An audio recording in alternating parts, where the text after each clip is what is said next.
우리 주님이 예수를 믿고 구원받은 사람들을 이제 하나님의 일꾼으로 택하여서 이 일꾼으로 삼으셔서 주의 일을 시키고 복음을 전하고 이런 일을 하려고 할 때는 이제 몇 가지 그런 단계가 있습니다. 첫 번째, 이제 하나님께서 예수 믿는 사람을 일꾼으로 쓰시려고 하면 그 사람을 하나님이 일꾼으로 부르셔요. 그래서 시몬 베드로에게 물고기 잡다가 이제 예수님을 만났잖아요. 그때 베드로가 이 예수님이 깊은 곳에 가서 그물을 내려 고기를 잡으라고 할 때 지금 고기 잡힐 시간도 아니고 그런데 깊은 곳에 가서 그물을 내려가지고 너무나 많은 고기가 잡힌 걸 보고 이분이 그냥 보통 분이 아니라 나사렛 그 요셉의 아들 목수가 아니라 바로 우리를 구원하러 오신 구원자 하나님의 아들이로 하는 것을 깨닫고 주여 나는 죄인이로소이다 나를 떠나소서 이렇게 말합니다. 그때 예수님이 말씀하시기를 나를 따라오너라 내가 너로 사람을 낚는 어부가 되게 하리라 이렇게 이제 예수님께서 부르셨어요.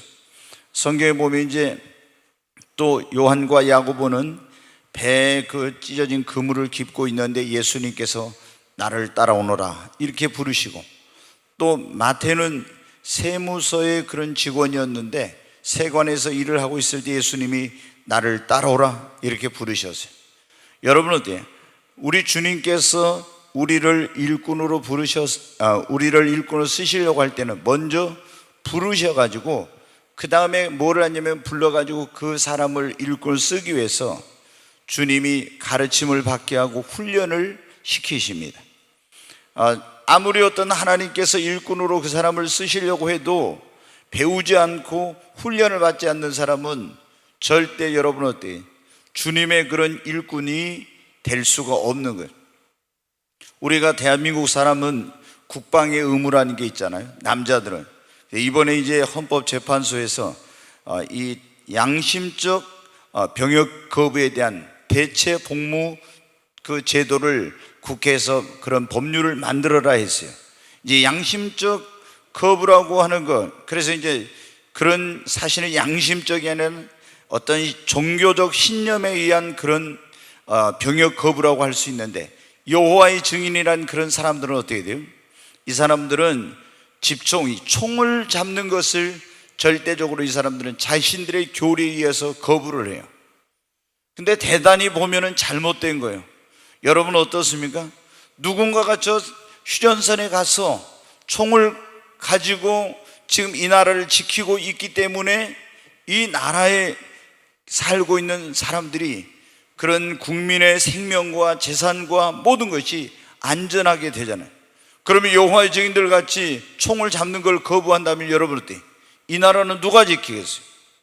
근데 지금 헌법재판소가 보면은 진보 진영의 그런 사람들이 많이 되다 보니까 옛날에는 계속 이거 올라갔어도 기각이 당했는데 지금 법을 대체를 해가지고 이제 이 사람들에게 어떤 대체 복무 제도를 도입을 하는 이런 법을 국회에 만들었는데 대단히 이것은 아주 잘못된 거예요.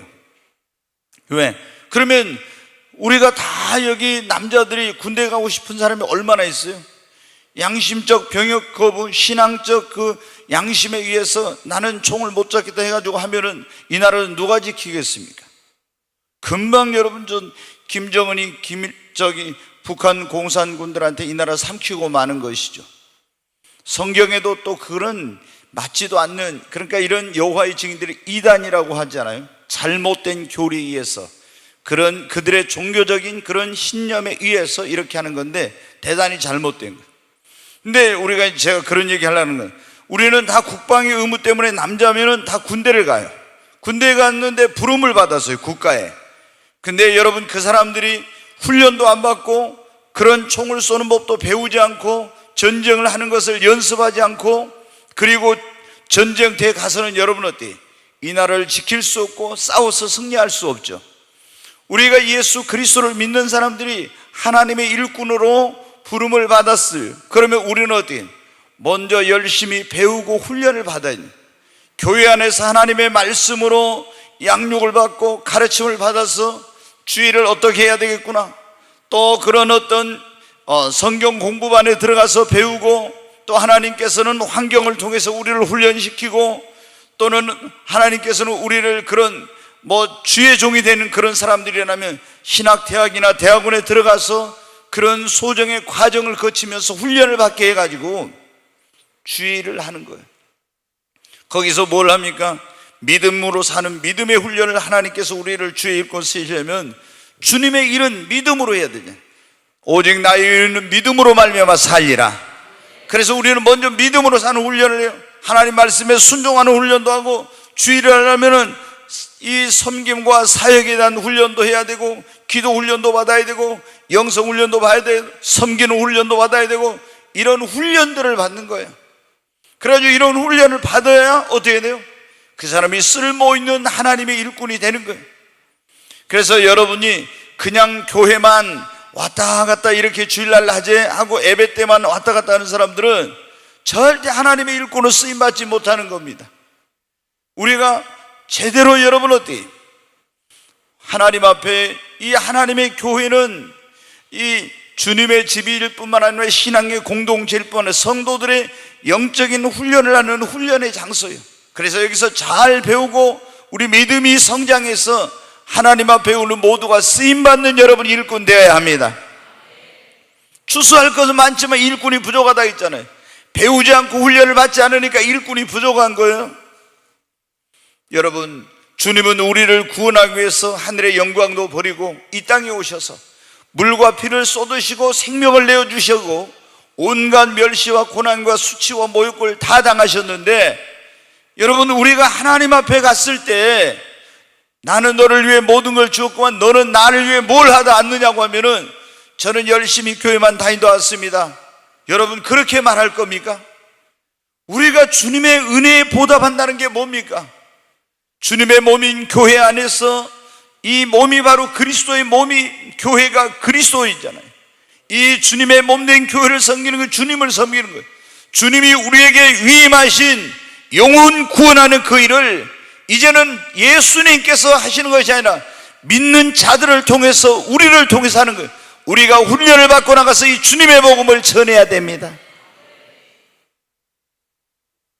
어떤 분이 성남에 예전에 막 성남시가 형성될 때 크게 교회가 부흥했던 그 목사님이, 이분이 이제 서울에 있는 교회에서 오라고 하니까 그 양떼를 버리고 자기 자녀들 교육을 위한다는 목적으로 서울의 큰 교회로 갔었는데, 이분이 오늘날 온 몸이 다 오그라지고 이래가지고 이상하게 돼서 병원의 응급실에 이제 실려갔어요.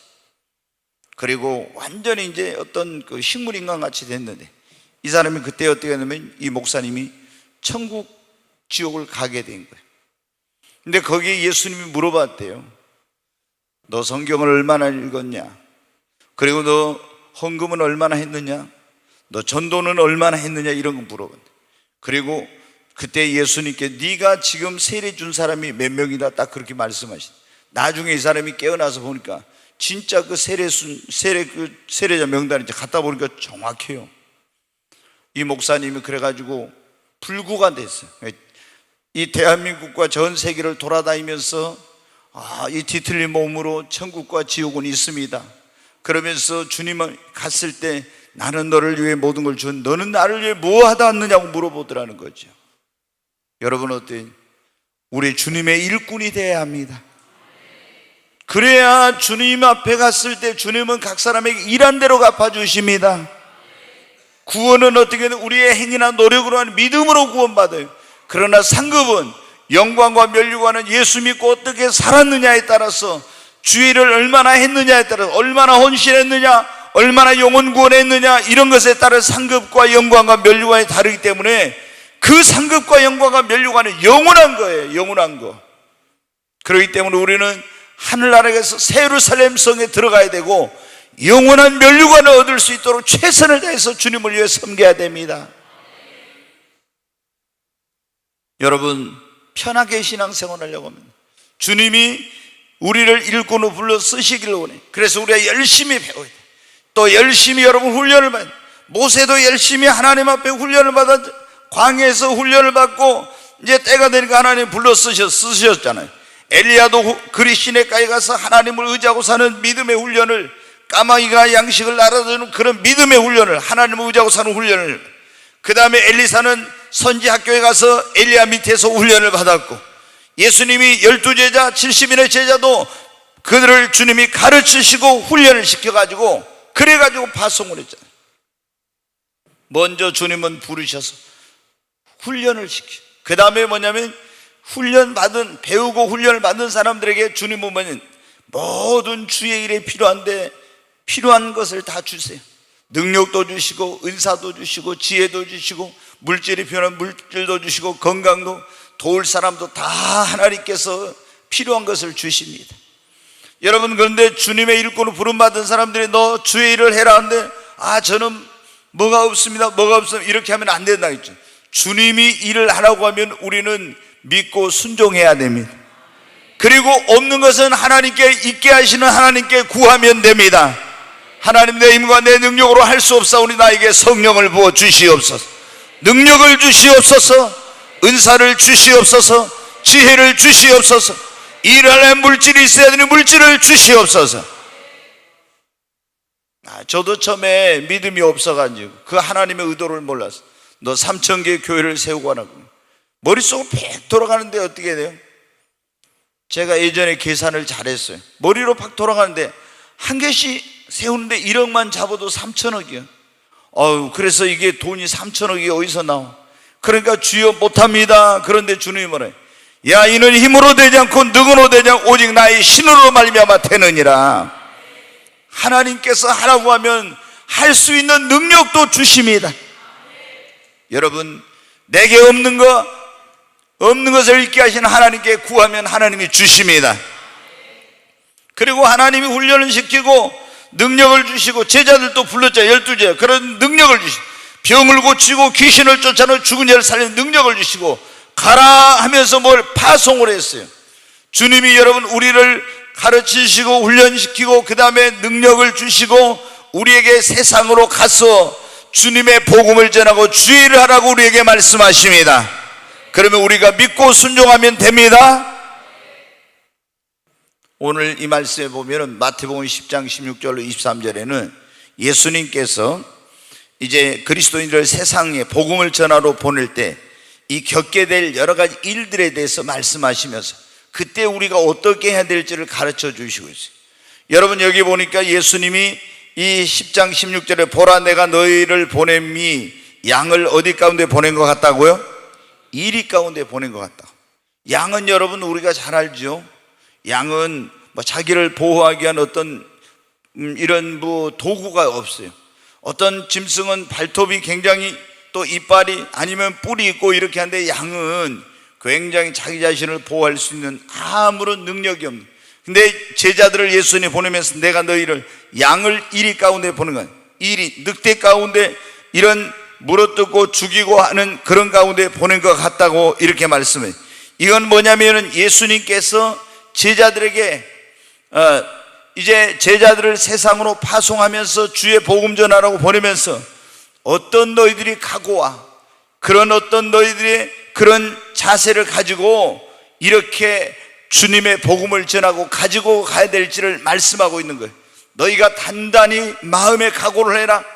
양을 일 가운데 보는 것 같으니 너희가 얼마나 너희에게 어려운 일이 있을지 모르니까 순교도 각오하고 죽을 각오, 정말 어떤 고통과 어려움도 너희가 당할 수 있으니까 그런 각오를 하고 주의 복음을 전하러 가라는 거예요. 우리가 여러분 어때야 돼요? 세상에 나가서 복음을 전해 보십시오. 그런 복음 전하는 게 쉽지 않아요. 우리에게 좋은 말 해주는 것이 아니에요. 세상은 굉장히 우리를 힘들게 만듭니다. 그런데 주의 일을 하는 사람들은 그냥 노는 게 아닙니다. 여러분, 이런 여러 가지 어려움, 교회 안에서도 마찬가지고 세상에 가서도 주의를 할 때 여러 가지 어려운 문제들이 있어요. 여러분, 그러나 우리는 그런 어려움을 예상하고 능히 어떤 어려움이 있어도 내가 주의를 감당하리라고 하는 그런 단단한 각오와 결심을 가지고 주의 일을 해야 합니다.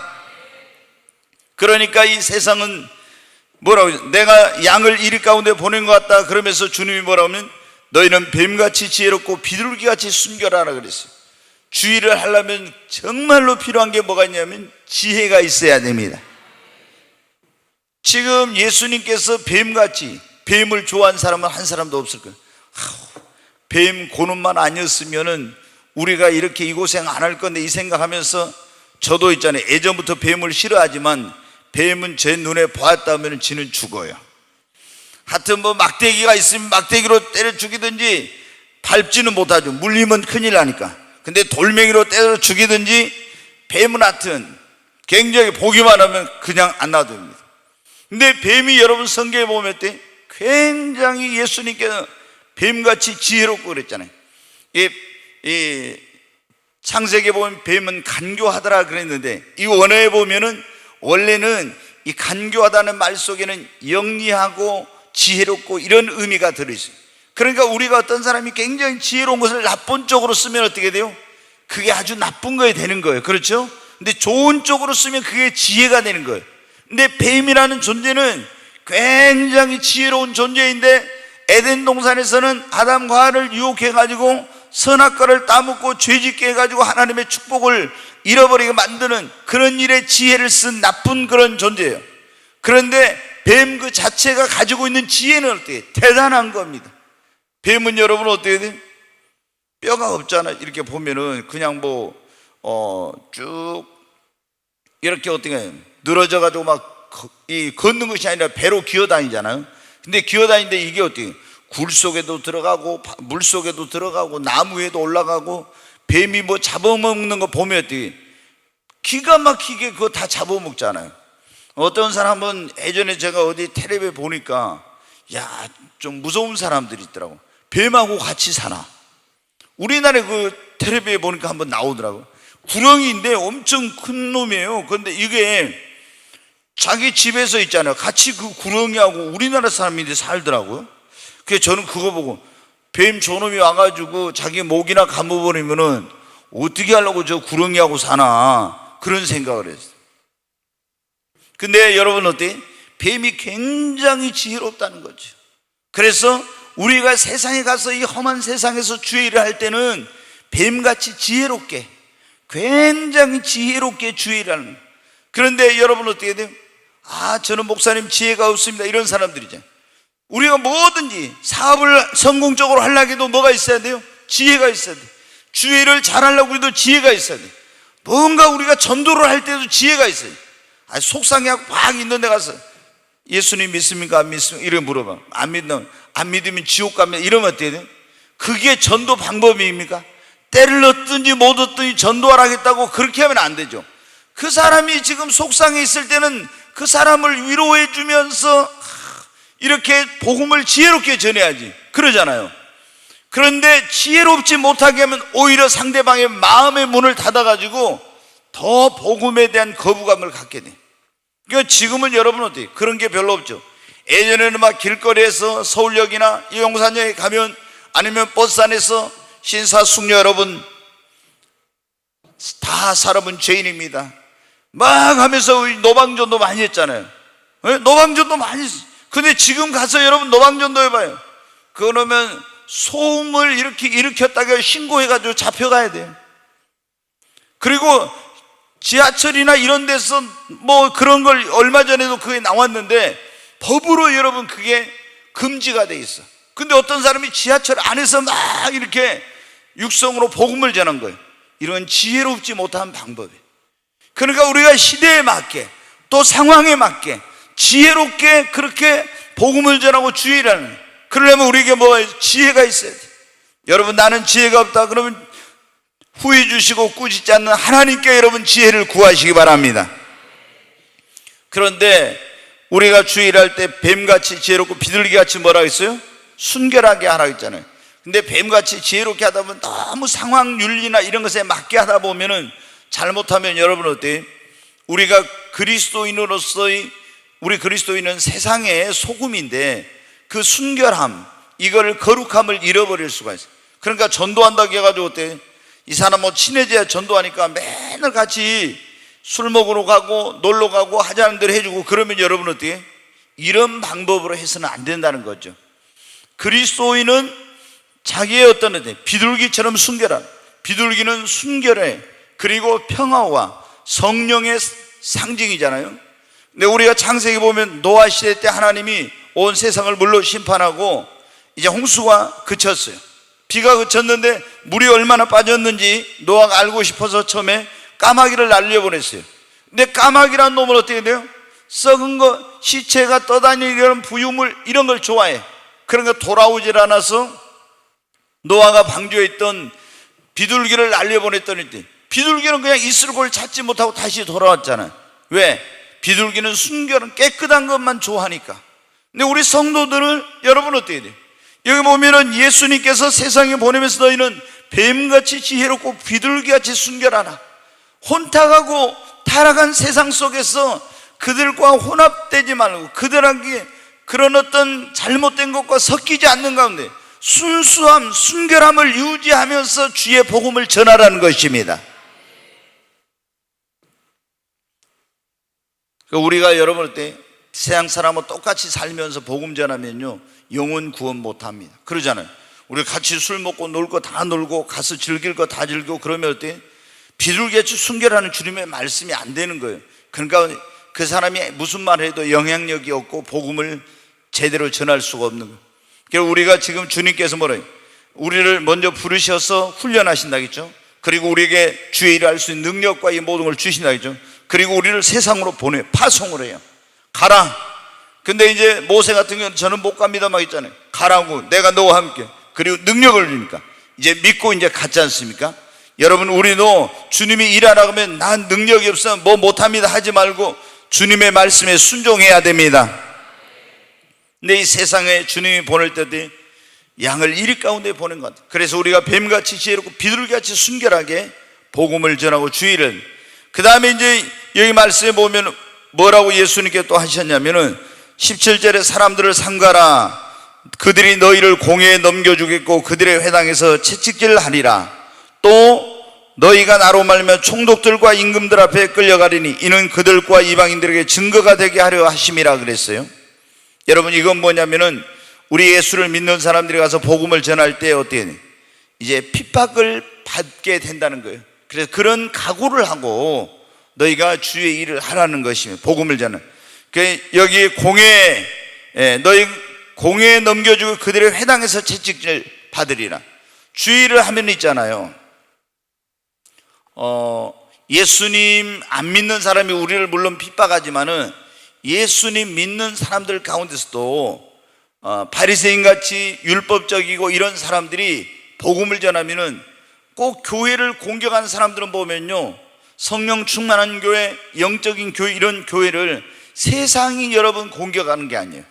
우리가 열심히 주일하고 복음 전하고 성령 충만한 가운데 기도 열심히 하면은 율법적인 교회, 육신적인 교회, 세속적인 교회, 이런 교회들이 우리를 정죄하고 비난하고 2단이다 3단이다 이런 걸 하는 거예요. 주일에 할 때도 마찬가지예요. 세상 사람만이 그런 게 아니라 먼저 믿는다고 하는 그런 사람들 가운데 형식적인 그런 사람들, 종교적인 사람들, 바리새인과 같은 이런 사람들이, 세속적인 사두개인과 같은 이런 사람들이, 야 너희들은 뭐 예수 믿어도 꼭 유별나게 믿는다, 왜 그렇게 시끄럽게 하냐, 이런 식으로 하면서 여러분 어때요? 예수 믿는 사람들을 공격하고 비난한 거예요. 그런 것에 여러분 위축되면 안 돼요. 또 여러분 때로는 여기 총독들과 방백들과 임금들 앞에 끌려가게 된다고 했는데, 국가 권력, 국가나 이런 어떤 권력자들이 주의 일을 못하게 여러분 그런 박해를 해요. 지금 여러분 우리나라 지금 기도 많이 해야 됩니다. 우리가 9시 교회 그 기도에서 매일 기도하고 있죠. 동성애나 동성혼을 합법화 시키려고 하는 이러한 사람들의 그런 이 법을 만들려고, 이거 안 되게, 그리고 차별금지법을 만들려고 해서 이런 이제 다른 종교를 비방하거나 잘못되거나 이렇게 했다고 못하게 하고, 복음 전하는 것을 지금 제대로 못하게 하고 복음 전하는 사람들의 입에다 재갈을 물리려고 하는 이런 법을 이 진보주의 정권이 지금 만들려고 하고 있어요. 그래서 여러분 우리가 정신을 바짝 차려야 됩니다. 우리는 어떤 정부를 볼 때 이번에 여러분 이 진보적인 정권이 막 이번 단체장 선거 여기에서 어마어마한 지금 이렇게 됐지만은 굉장히 위험한 요소도 많아요. 왜? 진보주의자들이 거의 다 여기 지금 보면 교육감이 거의 이런 진보주의자들이 다 교육감이 됐어요. 또 지자체장도 그런 사람들이 많아요. 그러면 어때? 그런 인권 조례라든가 학생 조례라든가 이런 걸 만들 때 차별금지법 이런 독소 조항을 넣어가지고 이런 동성애나 동성혼을 합법화하고 복음을 전하는 것을 이런 방해하는 이런 요소들을 거기다 집어넣으려고 지금 하고 있고, 국회에서도 하려고 했는데 그걸 기독교회계에서 반대하니까 안 한다고 여러분 해놓고 어떻게 또 말을 바꿔가지고 하고 계속 지금 집요하게 하려고 하고 있어요. 여러분, 우리가 정신을 바짝 차려요. 네, 지금 사실은 제주도에 지금 MN 사람들, MN에서 난민이 지금 뭐 수백 명 와가지고 지금 난민 신청을 하고 이런 것도 지금 우리가 굉장히 인도주의적인 차원으로만 무조건 보면 안 돼요. 이슬람 사람들이 다 이슬람 종교가 그들은 이슬람이에요. 근데 이런 사람들이 우리나라에 들어와 정착하게 되면은 여러분 엄청난 일이 일어나요. 이슬람은 여러분 어떻습니까? 그들의 그 교리가 담겨져 있는 경전인 코란이 우리나라 법보다 우선이에요. 그러면 여러분 보십시오. 우리는 국가적으로 일부 일처입니다. 그런데 코란에 그 신봉 안 돼서 어때? 돈이 있으면 부인이 몇 명이라도 둘 수 있어요. 그러면 여러분이 그런 사람들이 우리나라에 들어와서 그 숫자가 많아지게 되면 우리나라가 어떻게 돼? 그리고 이 이슬람 사람들은 대부분이 뭐냐면은 그들이 그 사회에서 1% 밑에일 때는 전체에서 1%나 2% 밑에일 때는 조용하게 있어요. 근데 어느 정도 이렇게 딱 숫자가 되면요, 그때부터 굉장히 폭력적인 방법으로 지금까지 세계 어느 나라에서든지 그렇게 해요. 그래서 이슬람을 받아들인 나라들이 이 성범죄 그 확률이 스웨덴 같은 기독교 국가인데 국교가 1000몇백 %가 지금 증가했어요.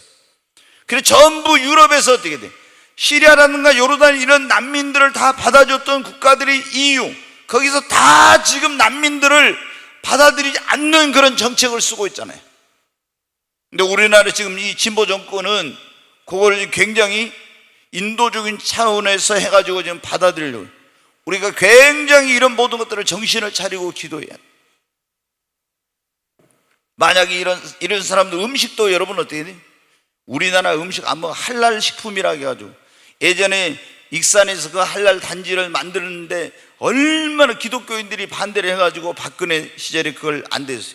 근데 강원도에다 또 하려고 지금 하고 있는 그런 게 있는데 완전히 중단된 게 아니에요. 그래서 이런 것들을 우리 보통 사람들이 잘 모르고 있어. 기독교인들이 굉장히 심각한 거예요. 네, 여러분 어때? 우리가 조금 이제 엉뚱한 데는 이슬람 이런 사람들은 어떻게 합니까? 절대적으로 복음에 그런 나라들은 봐보십시오. 만약에 사우디라든가 이란이라든가 이라크라든가 이런 이슬람 국가들 가서 기독교인들이 복음 마음대로 전할 수 있어요? 절대 못 전합니다. 거기서 중국이나 러시아뿐만 아니라 이런 데도 마찬가지고 공산주의 국가도 복음을 마음대로 못 전해.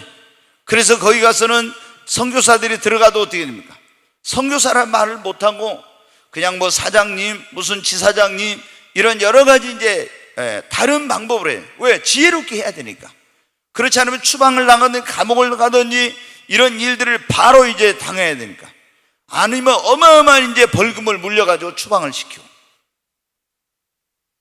여러분, 우리가 복음을 전할 때는 핍박도 고난도 받을 각오를 해야 된다. 그래서 때로는 국가가, 때로는 권력자들이 이렇게 복음 전하는 것을 방해하고, 또는 육적이고 율법적인 그런 세속적인 교회가 복음 전하는 것을 방해를 합니다. 여러분, 그리고 여기 보면 예수님께서 우리가 세상에 가 복음 전할 때 너희가 무엇을 말할까? 너희를 넘겨줄 때 19절 20절 한번 보겠습니다. 네, 같이 읽습니다. 너희를 넘겨줄 때 어떻게 또는 무엇을 말할까 염려하지 말라. 그때 너희에게 할 말을 주시리니 말하는 이는 너희가 아니라 너희 속에서 말씀하시는 이 곧 너희 아버지의 성령이시니라. 아멘. 우리가 복음 전하려고 할 때 제일 사람들이 어떻게 돼? 두려움 때문에 첫째 못 전해. 근데 성령 충만함을 받아야 됩니다. 그래야 두렵질 않아. 담대해. 그 다음에 이제 우리가 복음 전할 때 내가 저 사람이 뭐라고 전해야지, 이런 걱정을 많이 해요. 근데 주님이 뭐라고 했습니까? 너희가 심지어 잡혀 붙들려 가더라도 뭘 말할지 염려하지 말라. 그 시에 너희에게 할 말을 주시니, 너희 안에 누가 계신다고요? 성령이 할 말을 주신다고. 아멘. 여러분, 우리가 나가서 복음을 전하고 성령님 제 입술을 주장해 주시고 제게 할 말을 주세요 하면은 성령이 우리에게 할 말을 생각나게 해주시고, 다 틀려 그러잖아요. 택시 탔을 때 이 사람에게 어떻게 복음 전하시 어떻게 해야 되지? 성령님 속으로 타면서 그래야 되죠. 그럼 성령께서 또 이 사람 만났는데 다른 일로 만났지만 이 사람이 그래도 복음을 전하고 싶은데 그러면 어떻게 돼요? 성령님 어떻게 하죠?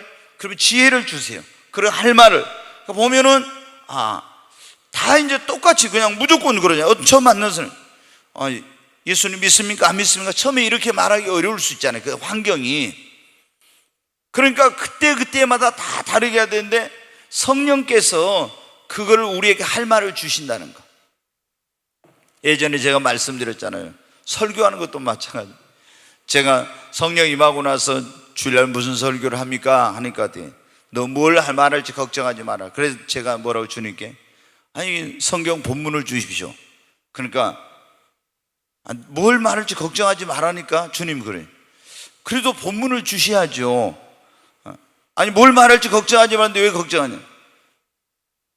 저는 강해 설교를 하니까 본문이 없으면 어떻게 설교를 합니까? 그러니까 성령님 뭐라고요? 성경에 뭐라니? 그 시에 할 말을 준다고 했는데 왜 걱정하냐 그래. 그래도 제가 할 말을 주십시오. 본문을 주십시오 했더니 성경 구절 하나 주시면서 너 내일 그거 읽기만 해라. 그럼 내가 할 말을 준다고. 제가 그런 경험을 했어요 그때. 여러분 어때요? 우리가 복음 전할 때 염려하지 말아요. 하나님께서 우리에게 할 말을 주십니다. 여기 보면 그리고 뭐냐면 사람들을 믿지 말아라 그래. 사람들을 삼가고 그 다음에 21절 2절 21절을 먼저 한번 같이 읽겠습니다. 21절 장차 형제가 형제를 아버지가 자식을 죽는데 내어주며 자식들이 부모를 대적하여 죽게 하리라. 아멘. 여기 보면 사람도 믿지 말라는 거예요. 복음 전할 때. 유대인들은 정말 그랬거든요. 유대교는 예수님을 여러분 어떻게 합니까? 이 사람들은 예수님을 메시아로 구원자로 받아들이질 않아요. 그래서 예수 믿는 누가 부모든지 자녀든지 아니면 남편이든 아내든지 형제든지 누가 예수를 믿으면 그 사람은 어떻게 돼요? 집안에서 원수가 되는 거예요. 집안에서 쫓겨나게 되는 거예요. 그리고 그런 사람을 어떻게 공회에다 고발을 해. 잡혀가서 고문을 당하고 거기서 매를 맞고 이런 일을 해야 됐어요. 근데 여러분 우리가 예수님께 다른 말씀이 아버지와 아들이 거기에 부모와 자식이 서로 한 집안 식구가 원수가 되라. 내가 화평을 주러 온 것이 아니라 너에게 금을 주러 왔노라 이런 말씀이죠.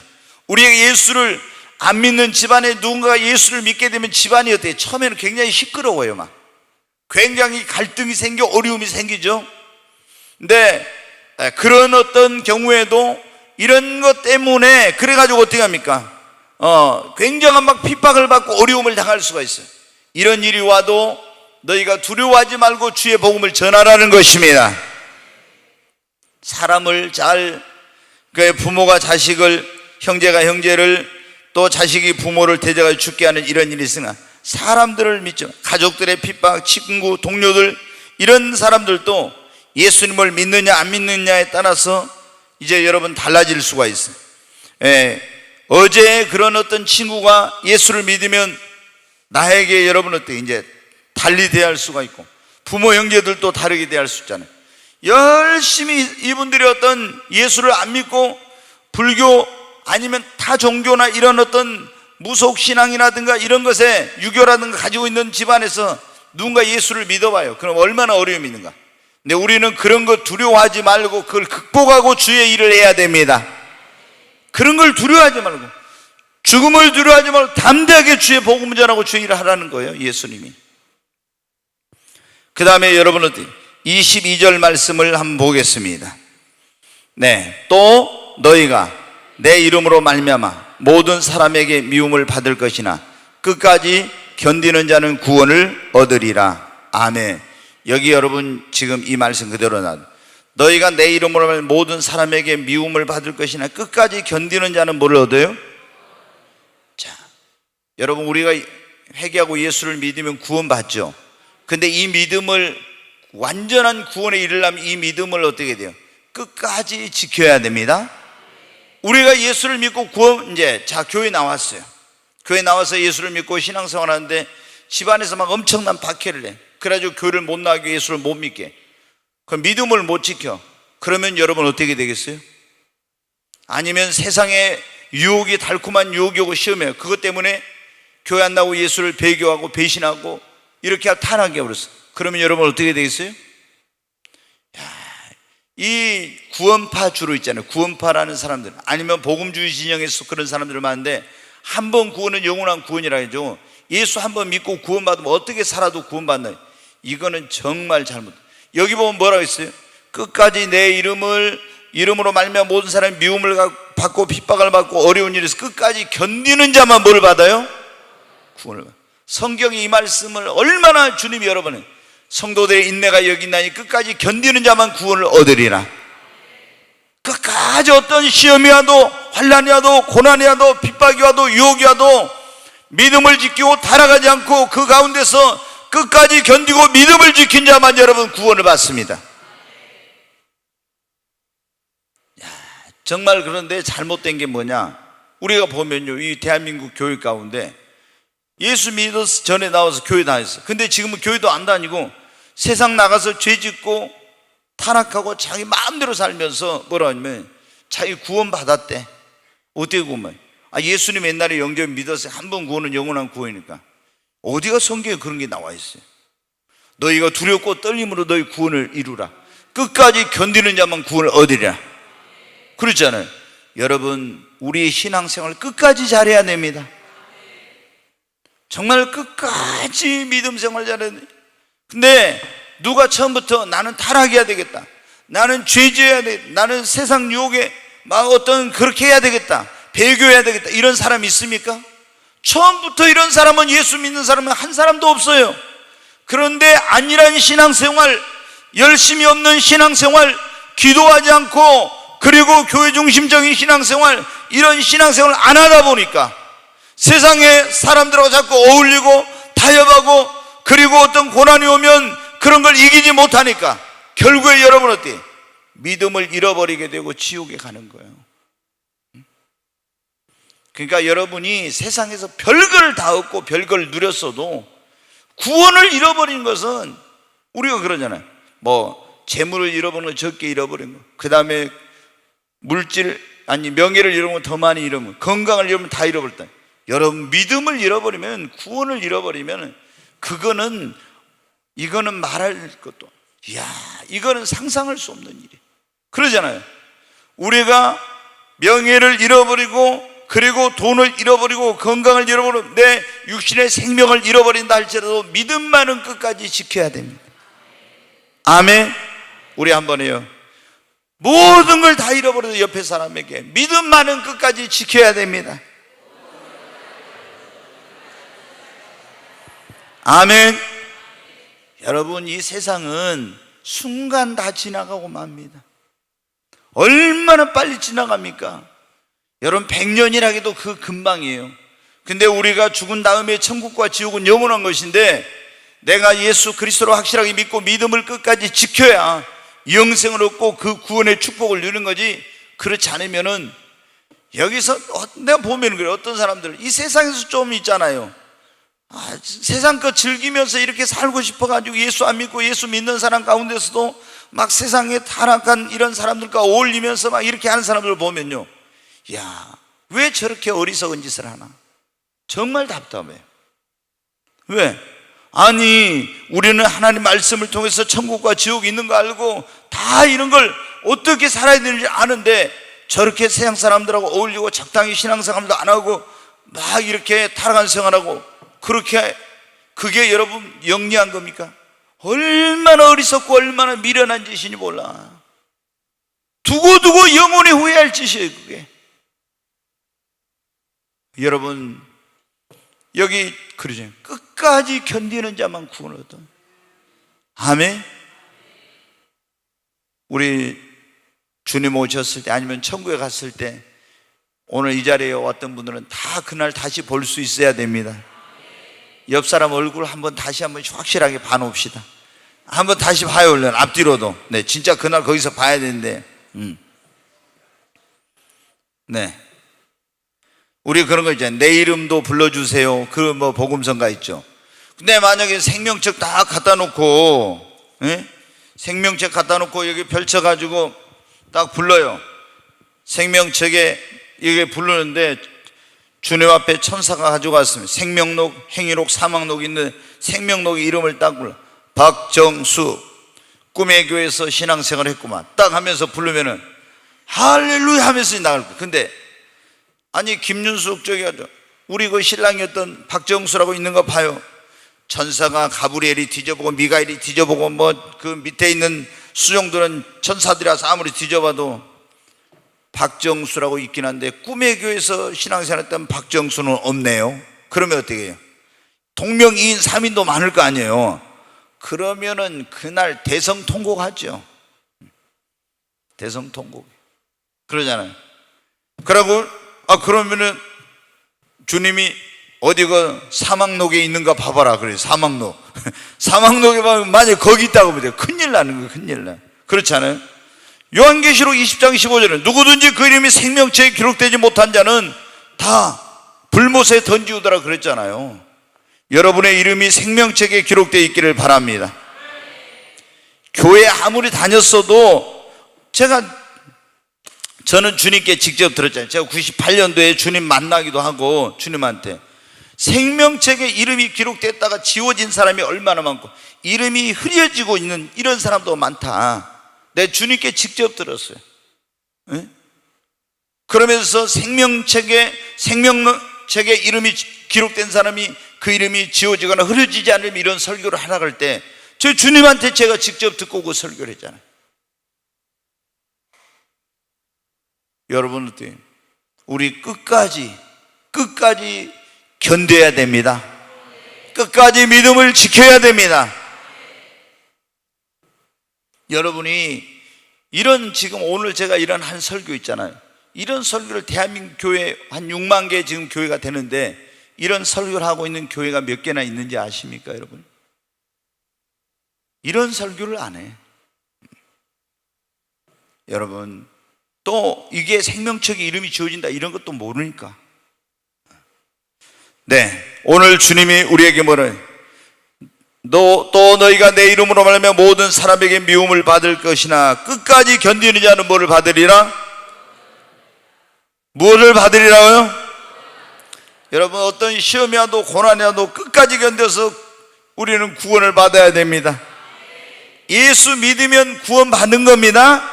그러나 완전한 구원, 그것은 끝까지 믿음을 지켜 천국에 들어갈 때 구원이 완성됩니다. 그런 거예요. 자, 그 다음에 이제 23절 말씀을 한 구절 보겠습니다. 네, 같이 읽습니다. 이 동네에서 너희를 박해하거든 저 동네로 피하라. 내가 진실로 너희에게 이르노니 이스라엘의 모든 동네를 다 다니지 못하여서 인자가 오리라. 여기 보면 뭐예요? 이 동네에서 너희를 박해하거든 저 동네로 어떻게 하냐고? 피하라고. 근데 이제 이 말씀 그대로 나오세요. 어떤 사람들은 좀 복음 전할 때 지혜가 없는 사람들이 있어요. 막 복음 전하는데 막 핍박하고 받아들이지 않아요. 그런데 어떻게 돼? 순교자의 정신으로 계속 거기서 내가 죽으면 죽으리라 그러고 받아들이지는 안 받는데 막 거기서 계속 하는 사람들이 있어요. 이건 지혜로운 방법이 아니에요. 그 보면 제자들도 여기서 사도 바울도 돌에 맞아 죽고 죽을 뻔해가지고 다른 곳으로 가서 복음을 전했잖아요. 이 말은 이 동네에서 너희를 박해한 저 동네로 피해가지고 뭐냐, 복음을 거부하고 도저히 안 받아들이는 사람들한테는 계속 그거 하지 말고 복음을 받아들일 수 있는 수용성 있는 그곳에 가서 복음을 전하라는 거예요. 지혜롭게. 그러잖아요. 또 나중에 가보면 그 사람이 변화됐으면 또 하면 되는데 지금 막 안 되는데 막 끝까지 물러. 그리고 제가 보면 어때요? 여러분이 복음 전하면서 절대로 있잖아요, 안 믿는 사람들하고 논쟁하지 말아요. 논쟁해가지고 이기잖아요. 여러분 이기잖아요. 그러면 절대 그 사람 자존심 상해갖고 예수 안 믿어요. 절대 안 믿어요. 그 다음에 나는 내가 저 사람 완전히 이제 논리적으로 굴복시켰다 해가지고 좋아라 하는데 절대 기분 나빠서 예수 안 믿어요. 그 다음에 만약에 논쟁을 하다가 미천이 바닥에 나가지고 그 사람한테 딸려서 지는 경우도 있어요. 예수 믿는 사람, 이제 믿음이 깊지 못한 사람들이. 그러면 어떻게 돼요? 그 사람이 이런 우월감을 갖고 예수 믿는 것들 별것들 아니더라 이러면서 또 예수를 안 받아들여요. 그리고 누군가가 있잖아, 만약에 여호와의 증인이나 이런 사람하고도 논쟁하지 말아요. 그럼 여호와의 증인하고 우리가 막 논쟁하고 있잖아. 그러면 안 믿는 사람 딱 봐. 그럼 뭐라고 봅니까? 저것들 예수 믿는 것들끼리 저것들끼리 싸우고 난리네, 이런 식으로 생각하는 거예요. 그분들은 그냥 뭐 여호와의 증인이 2단이네 3단 이런 거 모르니까 같이 예수 믿는 것들끼리 싸우고 있다고 이러면서 기독교에 대해 딱 부정적이 되고 마음의 문을 닫아요.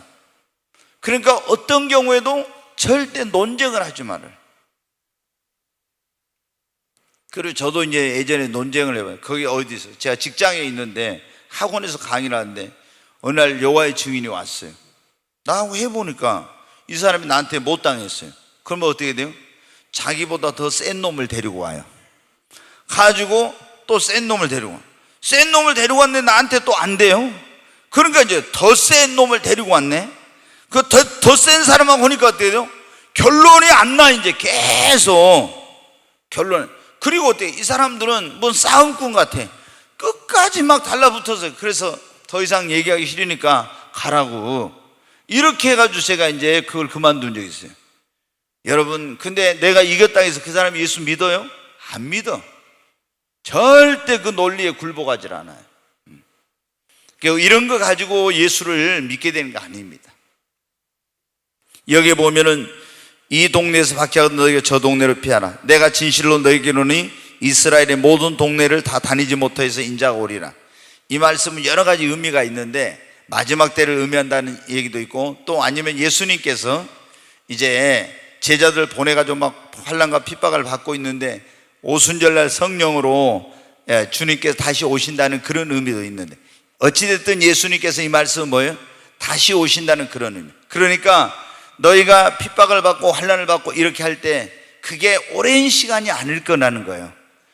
주님이 오셔서 너희가 이 복음을 전하면서 환난을 당하고 핍박을 당하고 고난을 당하고 이런 것에 대해서 다 보상해 주신다는 약속입니다. 아멘. 여러분, 우리가 이 땅에서 주의 일을 하면서 어려운 일도 많이 있어요. 복음 전하면서 핍박도 받고 환난도 당합니다. 그러나 우리 주님이 오시면 여러분의 눈물을 닦아주십니다. 여러분의 모든 수고를 주님이 보상해 주십니다. 바로 제자들에게 그런 말씀이에요. 그런 말씀. 너희가 이스라엘이 동네를 다 다니지 못하여서 이제, 그렇게 예수님이 다시 오는 것이 멀리 있는 일이 아니라는 겁니다. 그리고 주님이 오시면은 다 여러분, 우리가 주를 위해서 수고하고 헌신하고 봉사하고 영혼 구원하기 위해서 이런 모든 것들을 주님은 절대로 그걸 잊어버리지 않으시고요, 하나님이 불의치 아니하사 성도를 섬긴 거 하나, 냉수 한 그릇 떠준 것까지도 다 기억하시고 갚아주신다겠습니다. 여러분, 우리 주님이 우리를 일꾼으로 부르셔서 쓰시고자 합니다. 여러분, 우리가 교회 그냥 왔다 갔다 하면 안 됩니다. 다 주님의 일꾼이 돼야 됩니다. 아멘. 정말 일꾼이 돼야 상급이 있죠. 그리고 하나님 나라가 이 땅에 확장되고 주님의 일이 이루어지고, 주님이 지금은 우리를 통해서 예수 믿는 사람에게 성령을 보내주시고 그 예수 믿는 사람들의 그 입술을 통해서 그들의 헌신과 이런 것을 통해서 주님이 일하시는 거예요. 근데 천사를 통해서 주님이 일하는 게 아니에요. 예수 믿는 사람을 통해서. 근데 우리 예수 믿는 사람들이 편하게 신앙생활 하려고, 안일하게 신앙생활 하려고 그래가지고 적당히 그렇게 하면서 주의를 안 하니까 이 복음이 전파되지 못하고 하나님의 나라가 확장되지 못하고 주님의 역사가 이루어지지 않는 거예요. 여러분, 저 예전에 그런 기도를 많이 했어요. 저 요한 웨슬레가 하나님 앞에 그런 기도를 했어요. 하나님, 이제 소수일 때 감리교도들이 메도디스트라고 그러는데 저 사람들은 원리주의자다. 너무 엄격하게 신앙생활을 했어요. 탁탁탁탁 이런 것을 이렇게 뭐 아침에 일어나 몇 시간 기도하고 뭐 탁탁 이렇게 하니까 원리주의, 그래 메도디스트라고 감리교 그런 말인데, 이 요한 웨슬레가 뭐라고 하냐면 사람들이 얼마 자기 무리가 안 됐을 때 세계는 나의 교구다 이런 슬로건을 가지고 복음을 전했는데, 그때 하나님 앞에 이런 기도를 했어요. 하나님, 제게 하나님을 두려워하고 죄를 두려워하는 사람 100명만 주십시오. 그러면 제가 이 런던을 뒤집어 놓겠습니다. 영국의 수도잖아요. 런던을 100명만 주면은, 그래서 저도 하나님 앞에 하나님, 저도 하나님을 두려워하고 죄를 두려워하는 사람을 100명만 주십시오. 그러면 저는 대한민국을 뒤집어 놓겠습니다 하면서 그런 기도를 저도 요한 웨슬레 좀 흉내를 내면서 해본 적이 있는데, 우리가 지금 100명만 됩니까? 헌신만 하면 이 목포는 순간은 뒤집어집니다. 크게 좀 아멘 하십시다. 더 크게 아멘 하십시다. 정말 있으면 대한민국도 뒤집어집니다. 여러분, 지난번에 그 말씀, 이디오피아 여왕 간다게 국고를 맡은 넷이 한 사람이, 그 재무부 장관 그 사람 한 사람이 예수 믿고 고국에 돌아가니까 어때? 이디오피아라는 나라가 기독교 국가가 됐어. 그 한 사람 때문에. 그러잖아요. 그러니까 우리가 예수 믿는 사람들은요, 그게 중요해. 이제 여러분이 먼저 예수님 지금 믿는 사람들은요, 여러분 가족이 안 믿으면 여러분 가족들 먼저, 지난번에 그 말씀인데 복음을 전할 때 가까운 데서부터 멀리, 예루살렘과 온 유대와 사마리아 땅까지, 우리 가정, 동네, 목포, 대한민국, 아시아와 전 세계로 이렇게 지금 여기 직장에서부터, 여기서부터 지금 복음을 전해요. 그게 나는 뭐 안 믿으니까 어떤. 근데 여러분 있잖아요, 영국이라는 나라가 예전에 기독교 국가였어요. 국교예요. 근데 그 영국은 원래 해적의 나라, 바이킹이라고 해, 해적의 나라잖아요.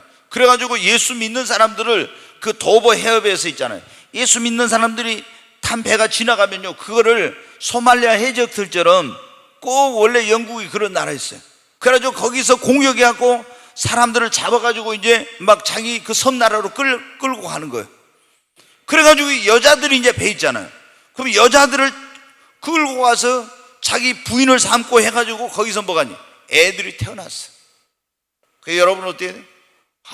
얼마나 기독교인들이 정말 이게 비참하고 막 고통스러운. 그런데 기독교인들이 절망하지 않았어요. 그 바이킹과의 사이에서 태어난 아이들 있죠, 이 아이들을 그 기독교인 여자들이 자신들의 운명만 탓하지 않고 그들을 주님의 복음으로 그들을 가르치고 양육을 해가지고, 여러분 어떻게 돼? 영국이란 나라가 있잖아요, 기독교 국가가 되고 신사의 나라로 된 것입니다. 우리가 그러니까 오늘 어떤 내가 처해지는 환경이, 그 어떠한 걸 보면서 부정적으로 절망하고 낙심하지 말고, 내가 어떤 환경 속에서인지 정말 복음을 전하고 최선을 다해서 주를 위해서 일하려고 하면은 여러분 길은 있습니다. 아멘. 하나님이 나에게 놀라운 방법으로 나를 통해서 일하시고 역사하십니다. 지금 하나님이 우리를 부르고 계십니다. 우리가 이제는 하나님의 부름에 응답을 하고, 주여 내가 여기 있사오니 이사야 선지자 나를 보내소서. 아멘. 열심히 기도하고 성령 충만하고 말씀 있고 우리 하나님 앞에 여러분 준비하십시다. 그리고 지금 가까운 데서부터, 가정에서부터, 그리고 정말 이 목포에서부터 열심히 복음 전하여 하나님은 나를 통해서 여러분 일하십니다. 그래서 복음 전하여 한 영혼이라도 더 구원하고 정말 지옥 가지 않도록 해서 하나님 모든 사람이 구원받기를 원하는 진리를 아는 데 이르기를 원하시는데, 이 주님의 생명의 복음을 전하는 일 우리 모두가 일꾼으로 쓰임 받아야 되겠습니다.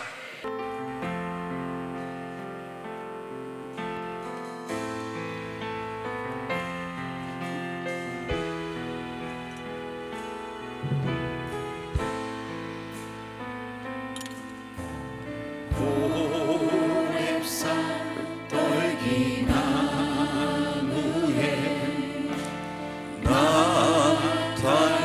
택하신 하나님, 모세를 부르신 주 하나님, 하나님, 내 떨기나무에